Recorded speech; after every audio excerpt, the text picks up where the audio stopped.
Have you ever been super excited to start something and then somehow you didn't? Me too. So let's talk about it.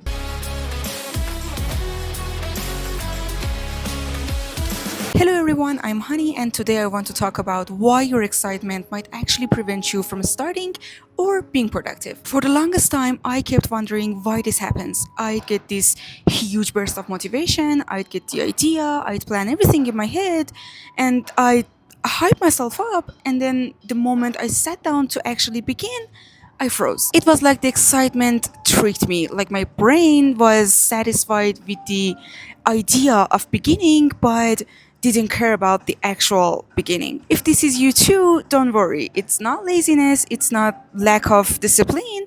There's actually a good reason behind it. Why excitement can stop you from starting. Let's break down what actually happens inside your brain. When you imagine doing something exciting, your brain releases dopamine, and dopamine is actually your brain saying, I'm doing so great. But here's the problem. Your brain feels rewarded before you even start. So your motivation drops the moment you actually have to do something real. It's like eating dessert before dinner. You lose your appetite. Sometimes the excitement is actually a mix of enthusiasm, anxiety, fear of disappointing yourself, or the pressure to be perfect. Yeah, it feels like excitement, but it's actually a tiny storm. And when the storm comes down, you're left with overwhelm and too many expectations, which leads to paralysis. Also, excitement is a high energy state. Doing something is a low energy task which needs quiet and calm focus. That jump from high energy to low energy is uncomfortable, so your brain just avoids it. How to turn excitement into action. So, what do we do to turn excitement into actual action? Number one, make the first step tiny, like ridiculously tiny. Most people think the first step should be big or impressive somehow, but that's actually what scares your brain. That scares my brain a lot, so she turns off herself. The first step should be so small that your brain says, okay, I can do that, it's easy. Number two, not every beginning needs to be perfect. You're not supposed to start beautifully, you're supposed to start messy. Tell yourself, I'm allowed to start badly. That removes so much pressure. Number three, Number three, separate planning from starting. Planning gives dopamine, but starting requires discipline. When you mix the two in the same moment, you confuse your brain. So try this.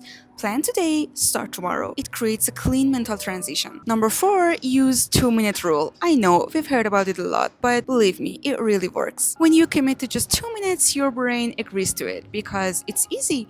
And when you start, your brain usually keeps going.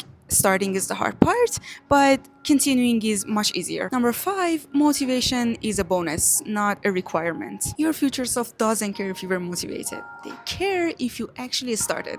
So show up with low energy. Number six, bring something you love to your desk. This is something I personally do a lot. Whenever I have to start something but I don't feel it, I bring something I really like to my desk to fight that energy drop and help my brain adapt to working. For me, it's always a cup of coffee. If you know me from previous videos, you already know coffee is my absolute favorite thing in life. It just gives me comfort, and that comfort makes the transition into work so much easier. So bring something you really like a candle, music, a snack, anything that makes starting less harsh and more like your joyful moments. Number seven, give yourself obvious rest times. This is also my personal solution. You need to show your brain that rest is coming. If your brain thinks you're about to start working endlessly, it freezes and refuses to even begin. But when I put clear, obvious breaks in my routine, my brain relaxes. Knowing that the rest is guaranteed becomes a motivation to continue. It's like,